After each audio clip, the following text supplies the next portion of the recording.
Hello，大家好，我係 Jeffrey 啊。今日我準備講嘅題目呢，就係九龍塘最多人搞亂嘅一對孖生兄弟，筆架山峰同筆架山一號。佢哋個名似啦，位置近，樓齡又唔差太遠，甚至乎連實用面積都差唔多啊。好多人睇完之後呢，都係一頭霧水啊。咁我今日就會幫大家解決呢個問題㗎啦，我會由用家角度同埋投資者角度逐點幫你拆解，同時間我又會比較筆架山一號、筆架山峰嘅位置啦、規模啦、戶型啦、景觀啦、租金同埋尺價。咁睇完今條片之後呢，如果有朋友以後問你筆架山嘅意見嘅話呢，都會覺得你熟到好似一個前線經紀咁嘅。如果你而家呢係考慮緊呢兩個屋苑，甚至乎已經睇緊嘅，咁或者其他九龍塘啊、何文田嘅屋苑你都有興趣呢，歡迎你直接聯絡我係 Jeffrey， 九龍塘何文田嘅專科代理。咁我嘅聯絡方式已經喺熒光幕嘅下方，你可以打電話、WhatsApp 或者 email 我都得。首先啦，點解呢兩個屋苑會咁頻繁咁俾人放埋一齊嚟比較呢？其實主要呢係以下4個原因嘅。咁就係呢4個原因呢，搞到筆架山峰同筆架山一號本是同根生，相煎何太急啊！咁首先呢個名實在太似啊，筆架山峰同筆架山一號。我第一次聽呢，其實都以為同一個屋苑嚟嘅，不過分2期或者同一個發展商唔同時間出嘅系列啦。咁係長期呢，有客會問我：喂 Jeffrey 啊，我之前睇緊嗰個咩筆架山，我都唔知峰定號，你知我講邊棟啦？喂，賣咗未啫？咁其實筆架山峰就2006年由信和起嘅，而筆架山一號咧就04年由長江起嘅，咁佢算係同一期啦，不過就唔同發展商嘅。咁第二啦，筆架山峰同筆架山一號位置都好近，其實你行路咧係可以穿到呢兩個屋苑來回噶啦。咁呢兩個屋苑都喺九龍塘啦，又近又一城。咁雖然佢哋兩個位置好近啊，咁不過筆架山峰嘅校網咧係屬於石硤尾嘅，而筆架山一號咧就係屬於大家喜歡嘅41九龍塘校網，咁所以佢兩個所屬嘅校網咧係唔同啊，縱使佢哋嘅位置好接近。咁第三樣嘢就係呢兩個屋苑個樓齡係好相近嘅，所以你喺外觀睇咧嗰啲風格有少少似嘅。咁啱筆架山一號同筆架山峰賣樓嗰期咧，都係沙士期間嗰幾年嚟嘅，香港嘅經濟係好差，咁所以冇辦法啦。個發展商佢賣樓嘅時候都想出盡法寶，起到個屋苑靚一靚。我未講過筆架山一號係長江起嘅，嗱，筆架山一號咧就係長江歷史嚟講，我覺得起得最好嘅屋苑作品。咁呢度係罕有地長江有正常嘅間隔啦，啲單位又實用，咁唔會好似而家新起嗰啲咧三尖八角咁樣，仲要戶戶嘅景觀都開揚。咁呢啲咁優質嘅長江作品咧，係除咗沙士時期有之外咧，係絕無僅有嘅。第四啦，筆架山一號同筆架山峰面積嘅供應咧係好相似嘅，咁佢兩個屋苑主打嘅單位面積咧都係差唔多，都係3房同4房為主，1000到1500尺。咁啊，吸引嘅買家群體咧可以話大量咁重疊啊！即係如果你嚟筆架山一號睇樓嘅話咧，咁你都一定會去埋隔離筆架山峰睇咧，因為差唔多嘅。咁所以亦都有唔少客戶咧睇完筆架山峰同筆架山一號咧，都唔知點比較好，都唔知揀邊個好。咁其實個答案咧就係睇下你要啲咩生活，你有啲咩喜好咯。咁我哋逐樣嘢睇啦。咁雖然我話兩個屋苑筆架山峰、筆架山一號都好近又一城啦，但係近呢個字咧係可以差好遠嘅。咁筆架山峰嘅屋苑咧，地勢係一個平地嚟嘅，你由大門口行入去啦，無論你去邊一座都係平地咁行，唔使行山坡，唔使捱斜路。咁如果你買完餸拎住1袋2袋返屋企，出入都係舒舒服服嘅。咁但係而家你睇片段咧，筆架山一號係一個起喺山坡上面嘅屋苑嚟嘅喎。筆架山一號咧最常用嗰個出入口就喺歌和老街嘅平地入，咁但係咧佢成個屋苑都起喺山坡上面，咁所以就唔係每一座都咁方便咯。淨係得最低嗰5、6、7呢3座咧可以由歌和老街直接上，咁其他座數咧你都一定要行到斜路噶啦。我哋而家見到呢部汽水機咧好緊要嘅。因為平日如果你徒步由歌和老街行翻上屋企咧，你仲未開門啊，你已經流晒汗嘅啦。係如果冇啲凍嘢飲下咧，係搞唔掂噶啦。當然啦，如果你本身有揸車呢個問題咧，係可以大程度咁解決嘅。但係如果你平時係依賴步行出入嘅生活模式嚟講咧，呢一點要認真考慮下。咁筆架山一號係5、6、7座嘅地勢比較低啦，出入比較方便，但係其他座數咧，你要有心理準備要行斜路嘅。咁之但係啦，筆架山一號起喺山坡上面咧，換咗嚟一個好處嘅就係佢哋離馬路會比較遠啦，車聲會比較少，人流啊更加少，清靜程度咧就絕對比筆架山峰高嘅。好多時咧，啲人上網查資料見到筆架山峰得200幾伙啦，就以為佢係一個細屋苑。咁但係唔係嘅，筆架山峰咧係一個正常規模嘅大型屋苑，只不過佢嘅單位咧最細都800幾尺3房起跳，咁所以伙數就唔係好多。咁啊，筆架山1號咧就大到另外一個層次嘅屋苑嚟嘅。筆架山峰咧就5座嘅分層大廈啦，加埋22棟獨立屋，咁啊總共219個單位。筆架山1號咧就由16座大廈組成嘅，合共有604個單位。筆架山1號嘅伙數咧就唔係多少少，係多接近3倍嘅。咁即係話筆架山1號嘅住客數目咧，差唔多可以裝得落3個筆架山峰啦。咁啊呢度筆架山1號嘅規模大啲啦，設施啊更加豐富嘅。你而家見到片段啦，筆架山1號嘅來源係真係好闊好大嘅。我曾經有個客戶朋友啦，筆架山峰同筆架山1號都住過，咁佢最中意咧都係筆架山1號嘅，原因係佢覺得筆架山峰實在太冷清，太少伙數，太少鄰居。佢係講笑咁同我講咧，話住咗3個月喺筆架山峰咧，佢以為佢自己係 I Am Legend 個 Will Smith 啊。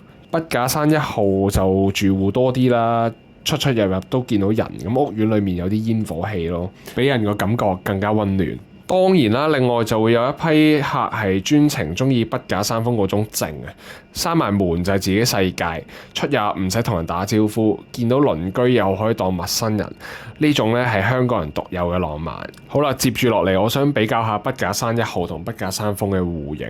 呢一張咧係我最想講嘅部分嚟啊，因為呢度嘅差異咧係最實際、最影響到你住落去嘅感受。首先，筆架山峰係有洋房啦，house 啊真係，咁筆架山1號係冇嘅。呢一點咧係好重要嘅分野嚟嘅，因為筆架山峰嘅 house 係2層間隔，咁啊空間好大，私隱度亦都極高，係九龍塘難得一見嘅稀有戶型，仲要喺屋苑裏面啊！如果你要喺九龍塘揾一個有 house 供應嘅屋苑咧，其實根本係冇選擇，得筆架山峰呢度。而且因為筆架山峰有 house 咧，感覺上呢個屋苑嘅級數係高過筆架山1號少少嘅。如果去到1500尺左右嘅4房單位比較嘅話咧，咁啊筆架山1號同筆架山峰可以話係各有千秋嘅。筆架山峰1座嘅大4房咧，主人房面積係比筆架山1號嘅主人房大嘅，咁住落去舒適感會強啲啦。如果你喺屋企嗰個主人房係好需要儲物空間嘅話咧，呢個細節對你嚟講係幾緊要啊！咁但係筆架山1號15至19座嘅大4房咧，係有個好罕有嘅設計，就係大橫廳。呢種大橫廳嘅設計咧，係會令到客飯廳空間感好開揚，好有氣派。普通嘅4房單位咧係唔容易見到呢個感覺㗎。咁所以如果你係買4房嘅，你諗緊筆架山1號好啲定係筆架山峰咧，就睇下你要主人房大啊，定係你要個廳大。廳大咧就去筆架山1號，主人房大就筆架山峰㗎啦。細多一格嘅單位，筆架山峰1100幾尺咧已經做到4房啦，佢效率係好高。咁筆架山1號嘅1000到1100尺咧，就淨係做到3房嘅啫，而且每間房嘅空間咧都係唔夠筆架山峰實用嘅喎。原因就係筆架山1號嘅單位咧係有好多玄關位啊，仲有佢有啲冷氣機機房啊，咁呢啲係佔走咗唔少實用面積嘅。所以筆架山峰嘅1100尺咧，每間房係比筆架山1號嘅1100尺要大，咁啊仲要多一間房住落去就一定舒服啲㗎啦。仲有一點就係入場門檻啊！我哋而家影片睇緊嘅單位咧就係筆架山峰835尺嘅細3房。咁呢啲係啱晒一啲家庭啊、小家庭或者啱啱升 grade 買豪宅嘅買家。筆架山1號最細咧都係990尺起，所以佢嘅入場門檻係高過筆架山峰嘅。如果論每一尺用得幾盡啦，房間夠唔夠多啦，啲房夠唔夠大啦，筆架山峰整體上都係贏晒筆架山1號嘅。咁但係筆架山1號嘅大橫廳4房咧，就真係有佢獨特嘅魅力咁啊！呢個選擇咧係唔容你忽視嘅。咁我再同你講一個買樓嘅基本常識咧，就係坐向。咁呢個唔係關於風水嘅，呢個係物理問題。向南嘅單位咧，通常都冬暖夏涼，同埋採光度充足。向東嘅單位咧，朝早就好好陽光，不過晏晝就陰啲。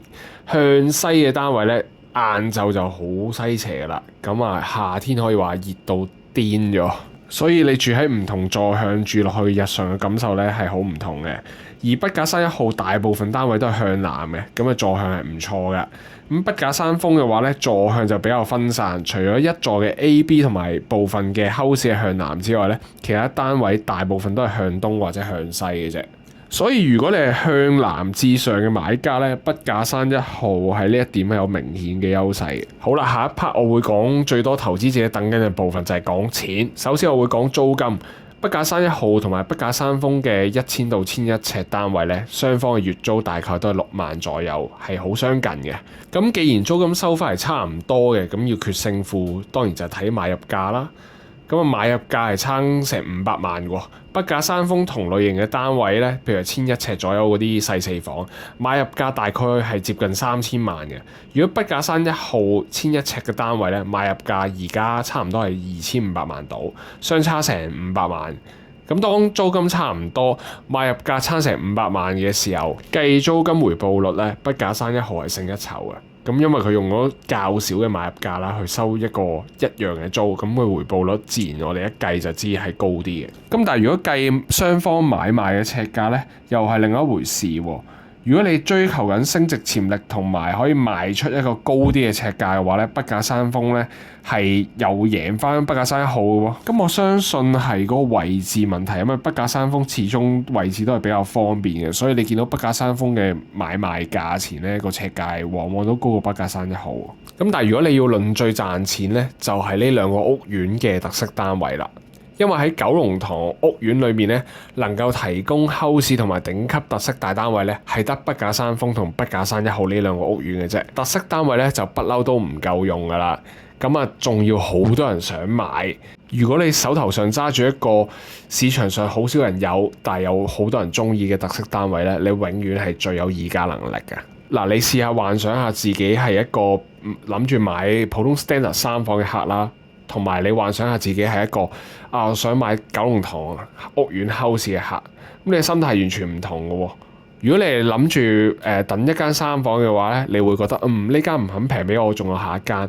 但係如果你係諗住買間 house 嚟用嘅，你係覺得喂而家唔買咧，我都唔知幾時仲有人放啊！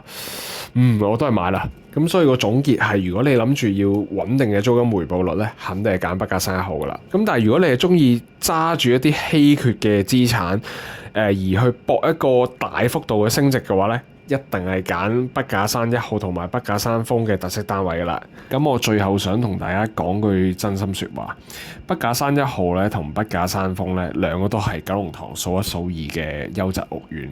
咁啊，其實你住邊個咧，我覺得都 OK 嘅，都係好嘢嚟嘅。咁分別只係邊一個啱你多啲。即係比如我咁樣，我係中意筆架山峰多啲嘅，因為啲房大啲啊嘛。咁如果你想知下市場上有冇啱你預算嘅盤放緊呢，或者你想我幫你分析買唔買到呢個價，或者值唔值得買啊？咁你歡迎咧係直接 WhatsApp 打電話或者 email 我。咁我聯絡方法咧都係熒光幕見到啦。咁我係 Jeffrey，咁下一集再見啦。